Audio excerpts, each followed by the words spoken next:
Welcome back to my channel. Today we're diving into one of the darkest corners of celebrity culture, cases where fame, success, and public adoration collided with violent crime and ended in murder convictions and prison sentences. These aren't accidents or self-defense claims that fell apart. These are cases where courts found these individuals guilty of murder, sending them behind bars. We'll count down from 10 to 1, looking at their rise to fame, what drove the crime, the key trial moments, lesser-known details that shocked the public, and where things stand today. As always, this is based on court records, trial testimony, and verified reporting. Viewer discretion is advised. These stories involve real loss of life. Let's start the countdown. Moving into our countdown at number 10, music producer Phil Spector. Most people remember Spector as the genius behind the Wall of Sound, the man who shaped hits for the Beatles, Ike and Tina Turner, and countless others. But on February 3, 2003, actress Lana Clarkson was found dead in his Alhambra mansion from a single gunshot wound to the mouth. Spector told police it was an accidental suicide. She had supposedly kissed the gun. Prosecutors saw it differently. They argued he shot her after she tried to leave, driven by a mix of alcohol, paranoia, and a need for control. What the public didn't know at the time was how long this pattern had gone on.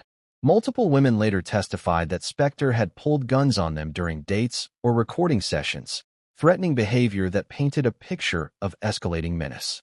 The motive, according to the prosecution, boiled down to rage when Clarkson rejected his advances.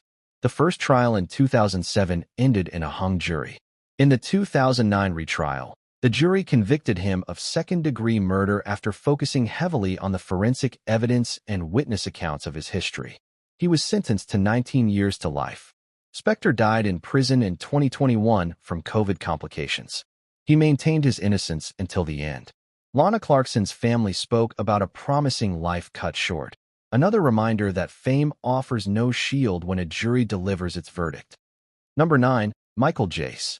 Michael Jace, an actor best known for his role as Officer Julian Lowe on the FX series The Shield from 2002 to 2008, and appearances in films like Forrest Gump and Boogie Nights, was convicted in May 2016 of second-degree murder with a firearm enhancement. On May 19, 2014, in their Los Angeles home, fueled by jealousy over financial disputes and unfounded suspicions of infidelity, Jace confronted his 40-year-old wife, April Jace, a financial aid counselor and mother of their 2 sons. As an argument escalated, April attempted to flee down the hallway. Jace drew a .38 caliber revolver and shot her once in the back, causing her to collapse face down in agony with a spinal wound gushing blood. While she lay writhing and bleeding profusely on the floor, their 5-year-old and 8-year-old sons watched in horror from nearby. Jace then fired 2 more shots into her legs at close range, severing arteries and shattering bones amid sprays of blood and tissue, mockingly stating, "If you like running, then run to heaven," as she gasped her final breaths in an expanding pool of blood. He immediately called 911 to confess, remaining calm during arrest. The boys provided eyewitness testimony in court, describing the graphic scene. At trial in Los Angeles Superior Court, prosecutors presented ballistics evidence and autopsy reports showing the fatal wounds, while defense claimed heat of passion but failed to sway the jury. On June 10, 2016, Judge David S. Hereford sentenced Jace to 40 years to life in state prison, with the firearm enhancement adding to the term.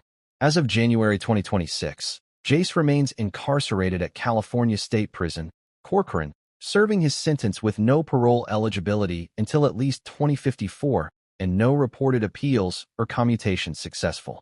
Number 8, Ryan Grantham. Ryan Grantham, a Canadian actor recognized for his roles as Rodney James in the 2010 film Diary of a Wimpy Kid and as Jeffrey Augustine in a 2019 episode of the CW series Riverdale, along with appearances in Supernatural and iZombie, pleaded guilty in March 2022 to second-degree murder. On March 31, 2020, in their Squamish, British Columbia townhome, Grantham approached his 64-year-old mother, Barbara Waite, from behind as she sat playing piano. He fired a single .22 caliber rifle shot into the back of her head at point-blank range, causing immediate fatal trauma. The bullet fragmented her skull, splattering blood, brain matter, and bone fragments across the piano keys and surrounding walls, killing her instantly as her body slumped forward in a pool of gore. Grantham then draped a sheet over her corpse, arranged lit candles around the scene in a ritualistic manner, and filmed a confession video on his phone, calmly admitting to the murder while displaying her body. The following day, he packed his car with 3 additional firearms, ammunition, 12 Molotov cocktails, and camping supplies, initially planning to drive to Ottawa to assassinate Canadian Prime Minister Justin Trudeau or commit a mass shooting at Simon Fraser University, but instead turned himself into Vancouver police after driving aimlessly.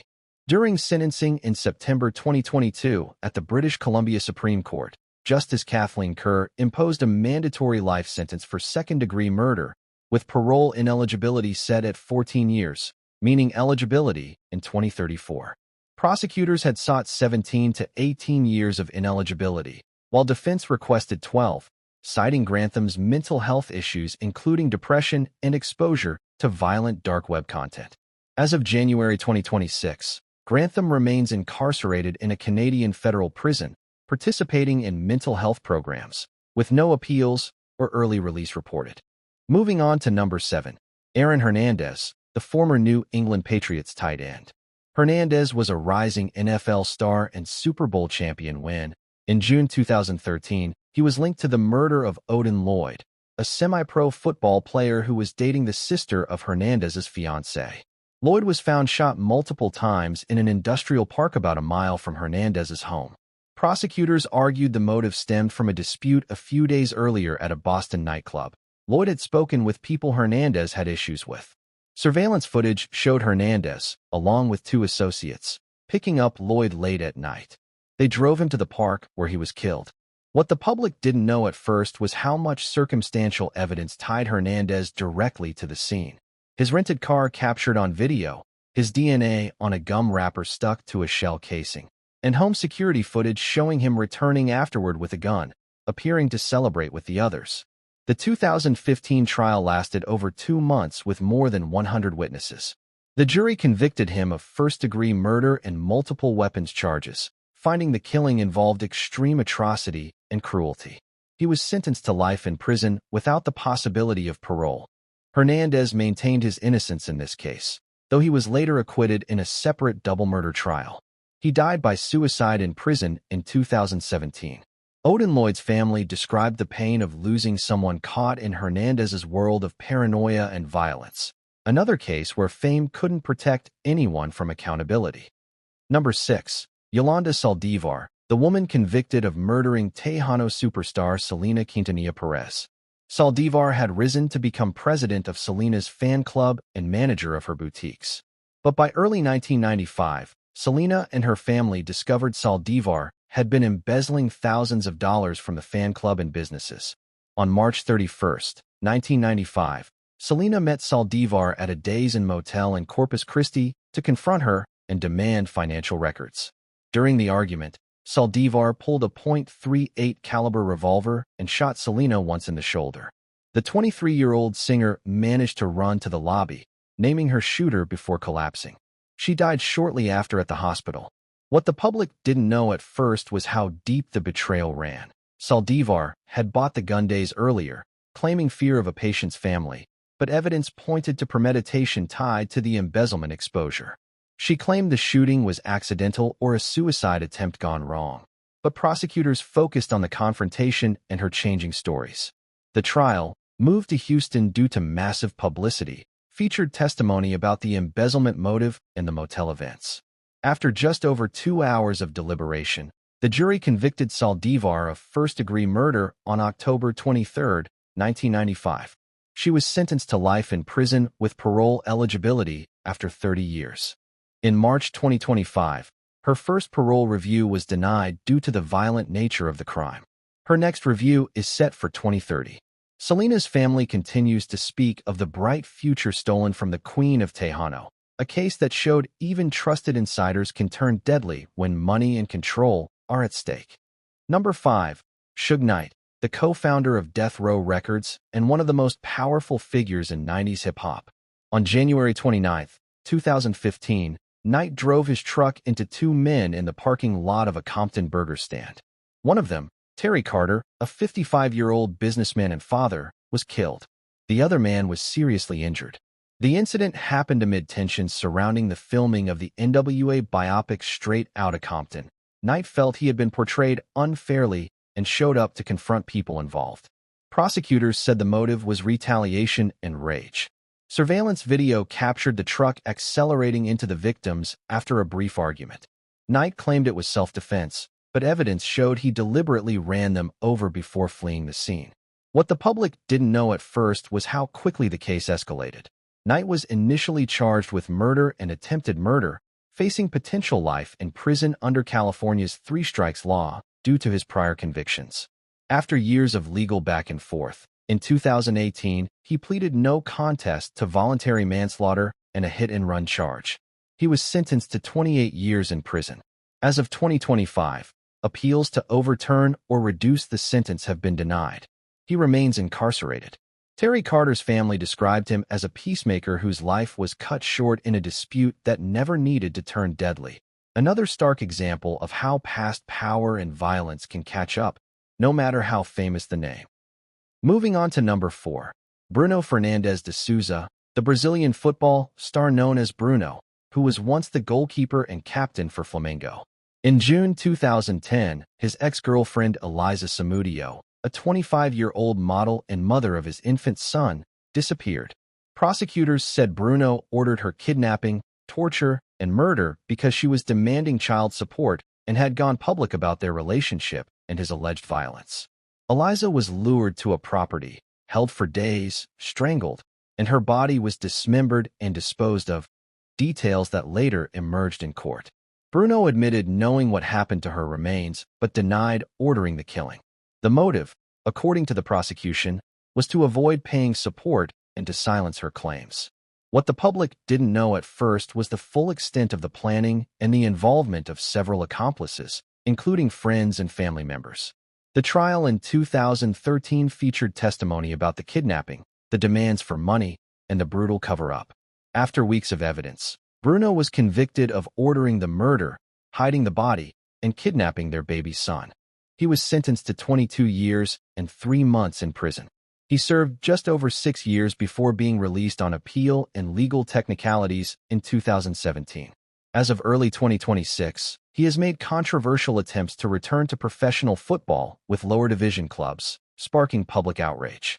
Elisa Samudio's family continues to seek full justice, highlighting how celebrity status in sports can sometimes delay accountability in cases of extreme violence. Number 3. Oscar Pistorius, the South African Paralympic and Olympic sprinter known as the Blade Runner for competing on prosthetic legs. In the early hours of Valentine's Day 2013, Pistorius shot his girlfriend, model Riva Steenkamp, multiple times through a locked bathroom door at his Pretoria home. Pistorius claimed he mistook her for an intruder and fired in fear after hearing noises. Prosecutors argued it was murder following an argument, that he intentionally shot her in a rage. The motive, according to the state, stemmed from a heated domestic dispute that night. The lengthy trial featured extensive testimony about the couple's short 3-month relationship, text messages showing tension, and ballistic evidence. South Africa has no jury system, so the judge weighed the evidence. What the public didn't know at first was how many appeals would follow. Pistorius was initially convicted of culpable homicide, similar to manslaughter, and sentenced to 5 years. Prosecutors appealed, and in 2015 the conviction was upgraded to murder. His sentence was later increased to 13 years and 5 months. He served nearly 9 years before being released on parole in January 2024. He remains under strict conditions until his sentence ends in 2029 and is barred from speaking to the media. Riva Steenkamp's family described the profound loss of a vibrant young woman whose life ended that night, a case that captivated the world and raised difficult questions about celebrity, fear, and accountability in the justice system. Number 2. Robert Blake, the Emmy-winning actor famous for playing the tough detective Tony Beretta in the 1970s TV series. On May 4, 2001, Blake's wife Bonnie Lee Backley was shot and killed while sitting in a car outside Vitello's Italian restaurant in Studio City, California. Blake told police he had left his gun inside the restaurant and returned to find her wounded. Prosecutors argued he orchestrated the killing, claiming the motive was resentment over their troubled marriage and his desire to gain full custody of their infant daughter. The case relied heavily on testimony from two Hollywood stuntmen who said Blake had tried to hire them to kill Backley. What the public didn't know at first was how much the prosecution's case would unravel during cross-examination. The witnesses had serious credibility issues, including drug use, and no forensic evidence directly linked Blake to the gun or the scene. After a 3-month trial in 2005, the jury acquitted Blake of murder and 1 count of solicitation. They deadlocked on the second solicitation count, which was later dismissed. Blake walked free from criminal charges. However, in a separate civil wrongful death lawsuit later that year, a different jury found him liable for causing Backley's death and ordered him to pay $30 million to her children, later reduced on appeal. Blake filed for bankruptcy and maintained his innocence until his death in 2023 at age 89. Backley's family expressed ongoing pain over the loss, showing how high-profile cases can leave lasting questions even after a not guilty verdict. And finally, at number 1, Felicia Pearson, the actress best known for playing the ruthless enforcer Snoop on the acclaimed HBO series The Wire.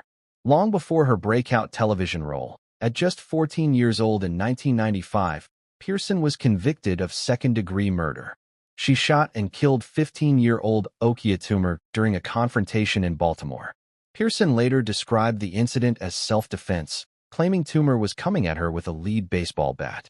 She was tried as an adult and sentenced to 2 consecutive 8-year terms at the Maryland Correctional Institution for Women.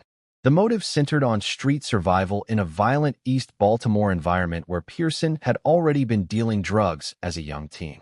What the public didn't know at first, especially after she gained fame on The Wire, was how deeply her early life was shaped by trauma. Born to incarcerated drug-addicted parents, raised in foster care, and surviving on the streets from a very young age, Pearson served about 5.5 to 6.5 years before being released in 2000. While incarcerated, she earned her GED and credited a local figure who supported her with turning her life around. Her story became one of redemption through acting, but it also highlighted the long shadow of youth violence and the justice system's handling of juveniles tried as adults. Okia Toomer's family carried the pain of losing a young life in a cycle that Pearson herself later worked to break. That's our top 10. Fame doesn't shield anyone from consequences when murder is proven in court. These cases remind us how quickly life can unravel. If you want deeper dives on any, drop a comment. Like/subscribe for more true crime breakdowns. Stay safe out there.